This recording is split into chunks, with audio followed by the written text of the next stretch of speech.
Hi, I'm Joe from As the Joe Flies. And I'm Leslie from Trips with Tykes. And welcome back to Disney Deciphered. So Leslie is fresh back from a week in Florida, right? Leslie, 6 nights? 6 nights, almost a week. Yes. So according to her longest trip away for quite some time. So Leslie, you had a lot of fun. If you're not following Leslie on Trips with Tykes on Instagram, you missed out on a lot of fun stories and things like that. Now, Leslie was at Disney World for a lot of that, and we plan to talk about that eventually. But today, we are doing the dreaded. It has been 257 episodes, and finally, we are going to break the barrier. We are going to talk about Universal today, Leslie. Curse you for bringing us into this situation, Leslie. I blame you for this happening. I knew it was inevitable, Joe. We are cheating on Disney. And I mean, you and I, at least I go to other theme parks all the time and don't really talk about it that much. I enjoy theme parks other than just Disney. And I have not been to Universal since 2016. So this was definitely long overdue. And, you know, I think folks who do go to Orlando for longer vacations often want to know, is it worth their time to hop over to Universal for a day or two, or even as the focus of a vacation? So I was glad to have this perspective and was very pleasantly surprised. Spoiler alert. Yeah, and the other thing is it's pretty good timing because I guess in Hollywood, they have been doing soft opens for Super Mario Land previews at Universal Studios Hollywood. So Universal is kind of on the mind. So we're just capturing the zeitgeist. Okay, don't blame us, everyone, for talking about Universal. You know, these are the things that we have to do sometimes. Now, I have not been to Universal since I was a kid, and honestly, I've spent way more time at Universal Studios Hollywood than I have Universal Studios Orlando. And in fact, my favorite thing to do was to ride the Jurassic Park ride and then go to the backdraft attraction after to dry off. Leslie, I found out that they bulldozed the backdraft attraction for Super Mario Land. So I'm pretty bummed about that. But Universal is pretty exciting right now. So Leslie, what we're gonna do today is you're gonna tell me how many reasons you got here. We got 8 reasons that Joe Chung should check out Universal Studios Orlando. Before we get to that, really quickly, we want to thank someone who left us a one-time donation on PayPal, Megan H. Thank you so much. We really appreciate that. If you'd like to support the podcast monetarily, you can give us a one-time donation on PayPal, or you can also support us regularly at patreon.com/Disney Deciphered, where you receive bonus content. I will be going to Disney World this weekend for the Travelmation retreat, and so I'll be doing a couple live trip reports there. But yes, thank you again, Megan H., for your support and everyone who has supported us. All right, Leslie, let's get to it. Let's start. What's the first reason you got that I got to go check out Universal Studios Orlando? All right, reason number 1 is all about logistics, Joe. The logistics are a lot easier at Universal Orlando than they are at Disney World. Disney parks generally, there are no theme park reservations required. There are no limitations on park hopping. This is a vacation that you can really do much more on a whim. And as someone who is less experienced, which I think the learning curve, we complain about it all the time for Walt Disney World and for Disneyland, it's big. And folks feel like they need like a PhD to be able to understand how to take a Disney vacation for the first time. And you really don't have to do that for Universal Orlando. I mean, like I said, I had been last in 2016. I had kind of paid attention to a little bit of the news. I maybe read 2 or 3 blog posts before I went in, and I didn't feel like I was completely lost on this vacation.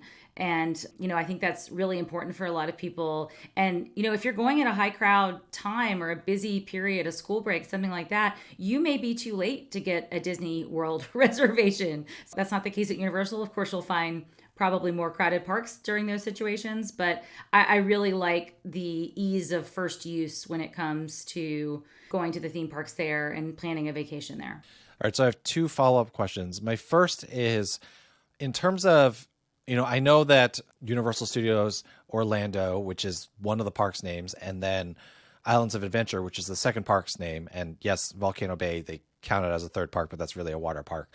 I know that they are separated by City Walk, is it, in between? So, like, how hard is it to actually get between the 2 parks, both via Hogwarts Express, if you have the park hopper, or by just walking? Although I guess there's no reason for you to go between the 2 parks if you're not having a park hopper. Sure. So you're stealing reason number 2 you should go already. And that's because the layout is very manageable. It's much more like the layout at Disneyland. So the 2 parks are not quite across from each other like they are at Disneyland. There are a few more steps that you need to take, and you go through a little bit more of City Walk to get between the 2 parks, but they're pretty darn close. So once you exit the gate of Universal Studios and then you're hopping to Islands of Adventure, maybe 5-minute walk if you're strolling slowly. And then sort of off to the side of that is City Walk, where there are shops and dining and all sorts of different activities right there. So it's sort of hard to explain. It's kind of shaped like a T, like part of City Walk continues straight into Islands of Adventure, and then shooting off like the bottom of the T is where you would enter Universal Studios. So definitely very manageable in terms of the layout. The water park is separate. You'll have to take a bus or something to get to Volcano Bay. It's not within walking distance, but most people aren't spending, they're not hopping between a water park and a theme park without going back to their hotel first. Now, my second question is going to slightly put you on the spot a little bit. Full disclosure, Leslie went with Getaway today on a FAM trip, which is, familiarity trips. I think FAM stands for familiarity, that travel agencies will take. That was sponsored. I don't know if it's sponsored by Getaway by today or sponsored by Universal and Disney. But anyway, all that out of the way, that's not the thing that I'm going to put you on the spot for. What I'm going to put you on the spot for is Getaway today somehow finagled a VIP tour for you at Universal Studios. And I want to know, like, as much as you can, obviously you did not tour like a normal plebe when you were there. You obviously could see that the layout, everything was so much closer and like things weren't that far. But what was your impression of, what standby lines looked like? And I know we're going to talk about Express Pass later, but as much as you can, what would the non-VIP experience have been like? And I actually am not sure. Maybe you split off from the VIP tour at times, so I talk about that a little bit too, while we're talking about how much more convenient Universal Studios is, which I think is an indisputable fact. If you don't have to make reservations, you don't have to worry about park hopping at 2 p.m. It's going to be easier no matter what, whether you're a VIP or not. We're all VIPs, but you know what I'm saying. Yeah, that's right. We did have a VIP tour guide for the day. It ended before dinner time. So then we did do the parks for several hours after that, but we still continued to get an express pass as a result of having done the VIP tour for the day. So we weren't standing in standby lines, but we were using regular express pass after we lost our tour guide for the day. But yeah, it was easy because we had a VIP tour, but I also was making sure to look at standby lines, to look at express pass waits, things like that. And we were there during a very low crowd period, I would say, in the grand scheme of things. Between the end of the holiday season, but before the MLK crowds had arrived. So crowds felt pretty light, and a lot of the wait time seemed very, very reasonable for the 2 theme parks. We'll talk about Volcano Bay in a little bit. But I was seeing standby lines for things like Transformers that were like under 30 minutes during the middle of the day. That's not like a top tier ride, but that's a medium tier ride. And then, of course, the 2 really big popular coasters right now, Hagrid's and Velocicoaster, had crazy long lines. A couple hours long most of the day. So that's just going to be the way it is because those are the hot new things. But that's the way it is for Rise of the Resistance a lot of the time. So I didn't really see a meaningful difference between the headliners at Universal Orlando and the headliners at Disneyland or Disney World. Now, I know, Leslie, your next reason that I need to check out Universal Studios is because of Express Pass. Before we talk about why you think Express Pass is better at Universal, I just want to mention really quickly that Velocicoaster and Hagrid's are not eligible for Express Pass, which means, just from a practical standpoint, the line actually moves faster. We've talked about it many times, and if you've watched that Amazing Defunctland video, Express Pass, Fast Pass, Genie Plus type situations, they actually make the standby lines longer because they're letting in people, and they're not thousands of people on VIP tours. VIP tour, I assume you got to go through some sort of Express Pass lane. But just so you know, Express Pass at Universal Studios and Islands of Adventure does not cover Velocicoaster and Hagrid's, but you still think it's a better system and at least worth checking out for me. So why, Leslie? All right, I kind of just again liked the lack of logistics. You pay a high price for Express Pass. It starts at $89 for people with just one park per day tickets, then $119 for people with park to park tickets. So it's expensive. This is like the the line services at other, regional theme parks. Yeah, and I've seen it as high as $200 during the Christmas time. So yeah, but continue. Yeah, I mean it can be higher than that. It can be like 250, I think, at this point. So this is a really pricey option, and there are two different options of Express Pass. We should mention there's the regular that lets you cut the line once for each attraction that has it. Obviously, like we said, not including Hagrid's and Velocicoaster, and then there's unlimited, which lets you ride any attraction as many times as you would like, and that's a little more expensive, not a ton more expensive. So if you know you want to ride something like the Mummy 3 times, then it's probably worth that upgrade. Yeah, I really liked the simplicity of it. The cost obviously is going to be prohibitive for a lot of people, but I think if you only have one day to do Universal Orlando Resort and you're going to do both parks and you're going to hit the rides hard, that this is really the way to go. You can really have a prime experience, and you can't ride everything in that one day, but you can ride everything that you want to ride, and you can prioritize the big attractions that fit your family and fit your interests, whether you like coasters or more sort of family friendly rides. I really like that option. I mean, I mentioned when I went to Disneyland Paris this summer that I liked that they had an option that was more like that. Now they had an intermediate option at Disneyland Paris where you could just pay a la carte for a single ride. So, maybe that would be nice to have that sort of mid-tier. That's what's missing at Universal Orlando, but I really liked being able to do that. And the time that I was there in 2016, that I did have Express Pass, and that's what I used. And it doesn't, you don't skip the line entirely. They I guess they promise you that whatever the wait time is, that you'll get in about half the time. Realistically, like if the wait time's 60 minutes, you're not waiting for 30 minutes for a ride. It's usually something much quicker than that, maybe with the exception of the Hogwarts Express. That line is long all the time, no matter what. Everybody wants Harry Potter. So what is your fourth reason that I got to check out Universal Studios? All right, I was pleasantly surprised by all of the hotel choices. We haven't sort of mentioned the layout entirely because there are actually 8 hotels at Universal Orlando Resort. And I don't think a lot of people realize that, because there aren't any hotels, of course, in the Hollywood version. There's quite the selection. There are 3 sort of top level premier hotels where you actually get Universal's Express Pass Unlimited included with your room costs. So having that kind of bundling is nice. Again, especially you have a family of 5, Joe. So, you're paying for potentially one room, and then you're getting that Express Pass included and really getting to make the most of your money. I mean, and some of these hotels are starting at like $500 a night, but 5 people, Express Pass, I mean, there's the value. You can see that there when Express Pass can be, a couple $100s per person. I also really liked, we stayed in Cabana Bay, which is a value, kind of like a value plus. I forget the exact name that Universal uses. And we were in a family suite just to get to check that out as family travel writers. And I thought it was awesome. It was 2 rooms divided by a sliding door, 2 queens in the bedroom, a sofa bed, a living area with a microwave and a mini fridge, and definitely great for a family. You can, have snacks or maybe small meals or breakfast in the room, save a lot of money. That room type is only about $200 a night most of the time, maybe a little bit more during peak periods.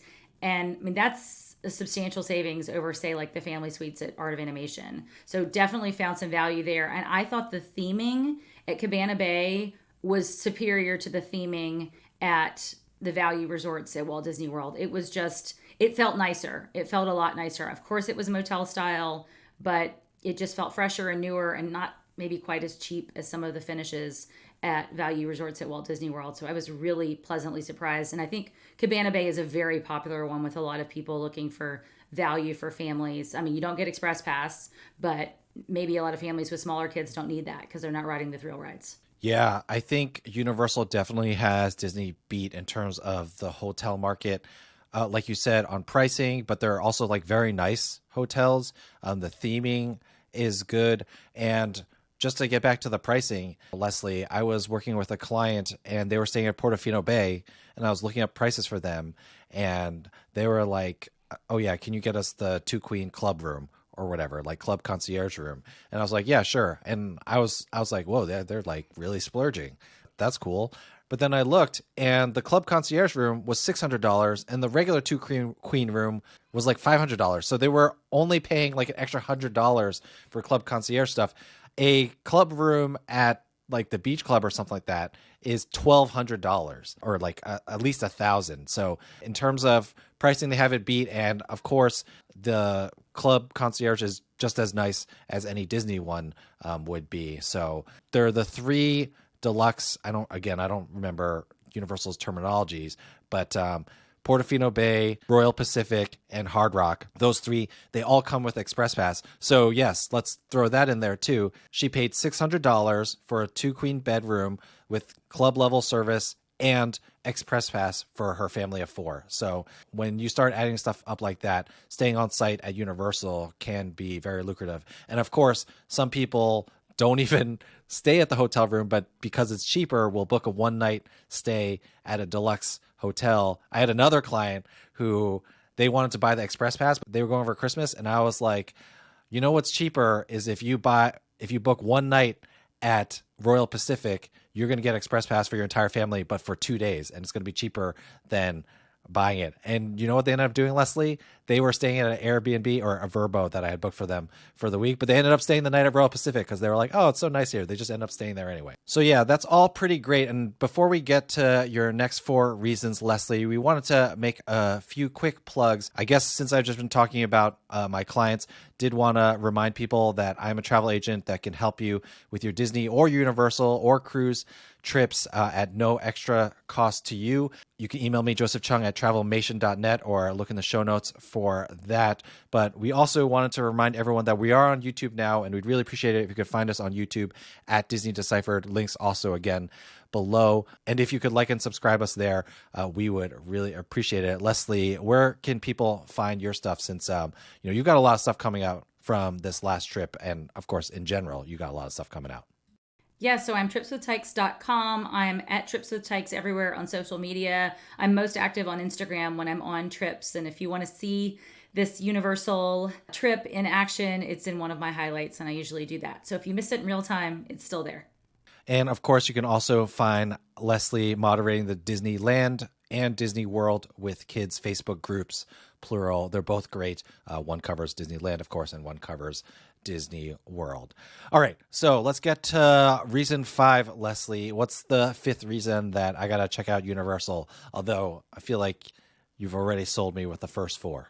I know you got 3 kids and they're younger, and I think a lot of people are really hesitant to go to Universal Orlando because it has a reputation of being like a lot of regional theme parks, like big coasters, not a lot for kids.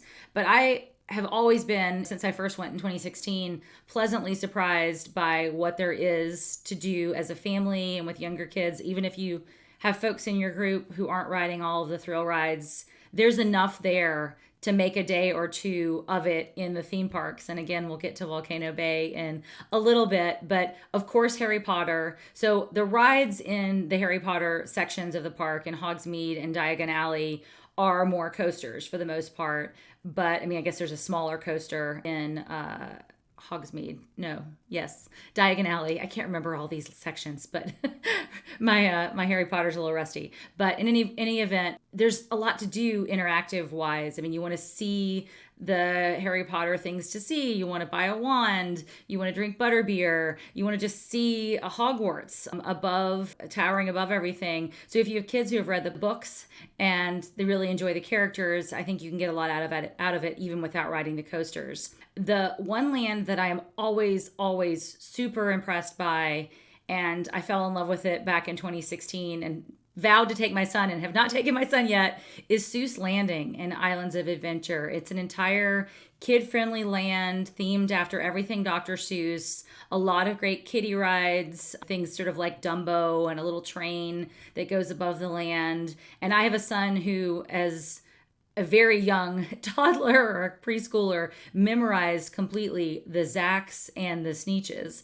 And both characters appear in their own sections of the park. Really, really like Seuss Landing. Colors are bright and bold and beautiful, and you could spend several hours there with younger kids. So I do think there's a lot to offer there. There's, of course, Minions. There's a Despicable Me ride that you can ride. And, of course, The Simpsons as well, at least until the license expires in 2025. We don't really know what's going to happen with Simpsons Land now that that's going to revert to Disney after it acquired Fox. But for now, I really liked everything Simpsons. I mean, it's probably not something that maybe the youngest of kids will be familiar with, unless you're like me and you occasionally let little brother watch with big sister. But I think that, again, colors are great, things to explore, a lot of fun, family-friendly things to do in that section of the park.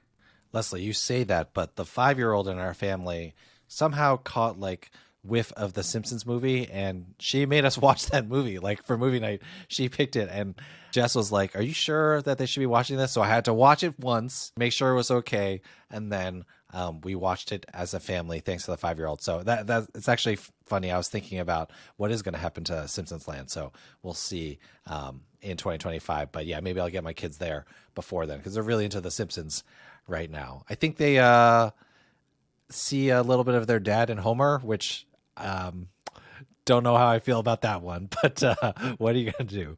What are you going to do? All right, what's the next reason? All right, well, this is maybe not as much for you, Joe, but for generally for adults. I mean, the coasters at Universal. Wait, what are you trying to say, Leslie? This is not for you. It's for adults. Right? What are you trying to say? Continue. I know you have some issues with like motion sickness and certain rides not feeling comfortable, like you wouldn't go on Matterhorn. Please don't go on Hollywood Riptide Rocket or whatever it's called. Like that'll rattle your brain and your back and send you into traction. So you maybe don't want to do that kind of thing, but the coasters are amazing. I mean, they are way better, way more challenging than any of the thrill rides at Disney. So if you're into that, it's definitely worth doing to get some of these bigger thrills. Hagrid's is unbelievable. And that's one that you can do, Joe. You know, I'd say it's like Slinky Dog Dash, like doubled in terms of its like experience. And I'm not going to spoil it because I somehow managed to avoid spoilers. And I just jaw dropped when I got to ride it, and I got to ride it twice because of the VIP tour. It was top 5 coaster, thrill ride, whatever for me, right up there with Flight of Passage, Rise of the Resistance. It's amazing. That's great. And then Velocicoaster, I don't think I've been on anything like that. It was giant thrills, giant drops.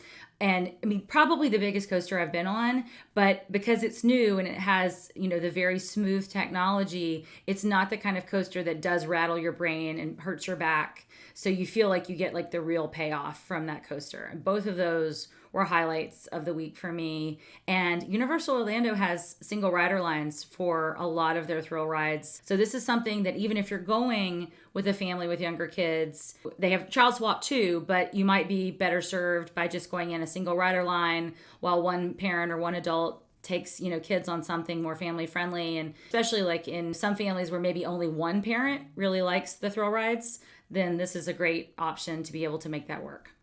That sounds pretty good. I don't know. Maybe I feel like I can do each of these maybe at least once, you know, and if my kids really like it, I can go more than once. And they're really getting more into the thrill rides. My daughter was mad at me for taking her on the Incredicoaster, which was her first inversion on a roller coaster. But then, you know, a day later was like, I could probably do that again next time we come, since she knew she wasn't going to be there for another year or so. So that's good to know about the coasters. And of course, Universal has always been well known for the thrills. Now, the next thing you have on the list is Volcano Bay with an exclamation mark. I'm not a water park person, and I didn't think of you as a water park person. So tell me why this is number 7 on your list, Leslie.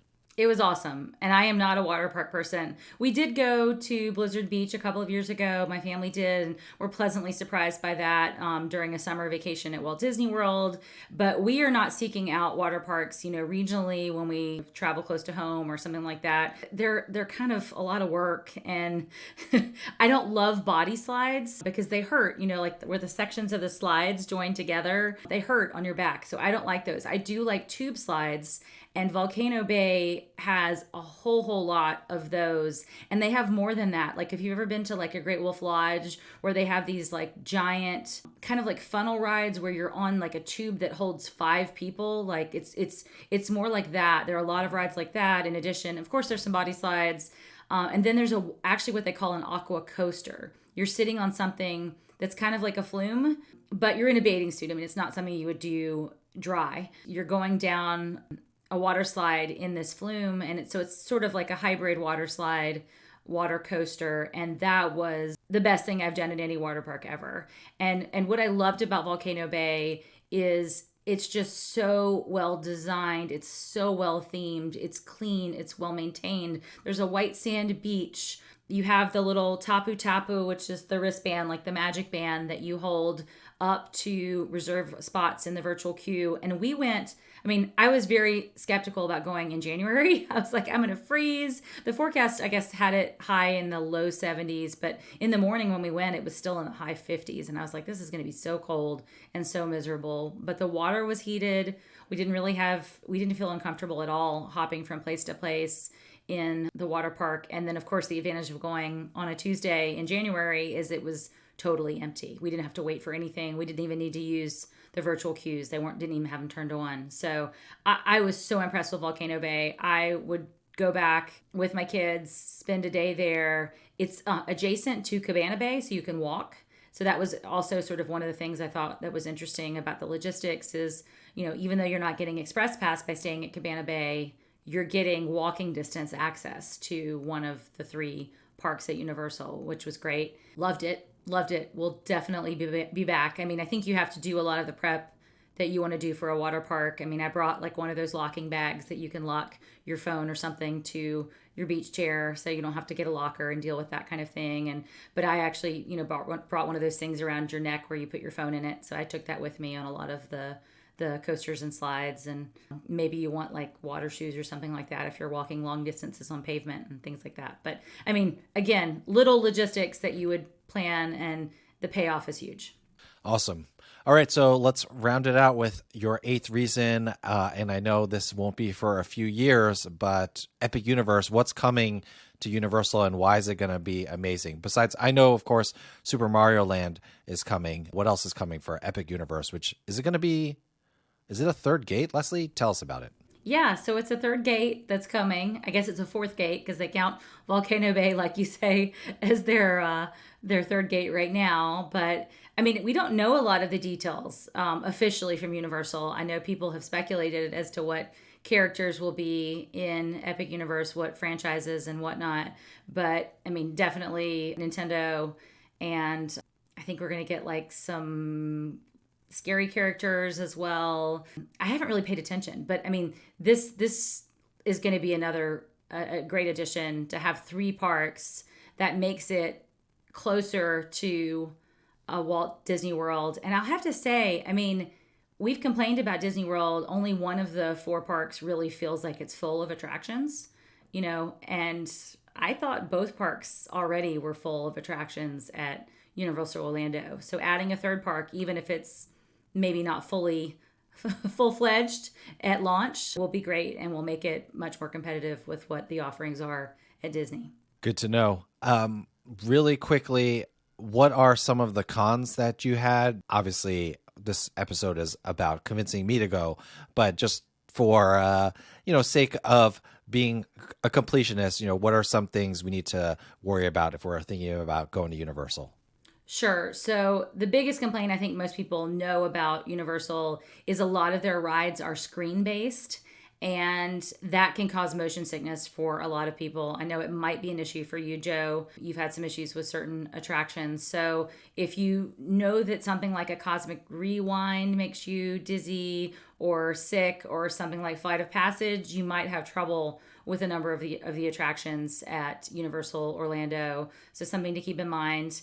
Another big complaint, and this is coming up right now a lot in the news with everything Super Nintendo at Universal Hollywood, the rides, the seats are not very plus size friendly at Universal. And this is a big complaint about the Mario Kart attraction that just has soft launched in Hollywood. But this is true of a lot of the attractions at Universal. A lot of people who are not that plus size have trouble fitting. I was okay, but some of the people in our group were not okay. And I think that's discouraging. You've got like a place where they sell you a giant donut in Simpsons land, and then they're like, and now you can't fit on our rides. So that's something to keep in mind if there's anybody plus size in your family, or even anybody just big and tall, like somebody who's like 6 feet plus, like more of like a football kind of build. You might have trouble on some of these rides. The other thing to keep in mind, con-wise, they do have a lot of ride breakdowns. I mean, this was big when Velocicoaster and Hagrid's both launched. There continue to be, breakdowns. I didn't see any evidence when I was there that it was any worse than the ride breakdowns that are happening at Disney right now. In fact, we had worse trouble at Hollywood Studios. We had 3 ride breakdowns on the day we were in Hollywood Studios. I guess they're having the same issues at both parks, maybe with maintenance and things like that and staffing. But there are some issues to keep in mind. And if Hagrid's goes down, the line can be really, really bad. That's what I hear. Well, thank you so much for sharing your experience with Universal. I do think it's going to be interesting. I think the competition for Disney, we aren't going to cover it here, but Universal announced that it's going to be running like a perpetual Horror Nights house type attraction in Las Vegas, and they're opening a theme park aimed more at families with young kids in Texas. So Universal's really trying to eat into this market share, and so it'll be interesting to see how Disney responds. And I think the competition can only be good for those of us who love theme parks. Now, we always end with a Disney do or don't, Leslie. Obviously, today we're going to end with a Universal do or don't. So what do you got for us today? All right, I haven't mentioned this yet, so if you are staying on Universal property, take advantage of their early entry. They let guests in an hour early into their theme parks if you're staying at any of the on-property hotels. This is not like Express Pass limited to just the premier, more expensive hotels. It's a great time to get in a lot of the popular attractions, spend some time and Harry Potter, hit some of those rides, or get a ride on Velocicoaster or something like that. And there's also early entry for Volcano Bay as well, usually an hour, but during low season when we were there, just 30 minutes. But again, we walked right on the Aqua Coaster, rode it twice, could have ridden it a third time without any wait during that time. So definitely very valuable and adds to the value of a Universal hotel, which we've already said is generally a better deal than what Disney has to offer. Great tips. Well, thank you so much again, Leslie, for sharing your experience. You can find her writing about that again on tripswithtykes.com. I'm expecting to see an article or two in the next couple weeks. Thank you so much, everyone, for listening. We will get back to our regularly scheduled Disney programming next week. So other than that, Leslie, thank you so much for taking the time to talk to me, and I will see you kneeling in front of a Mickey statue begging for forgiveness. Thanks, Joe.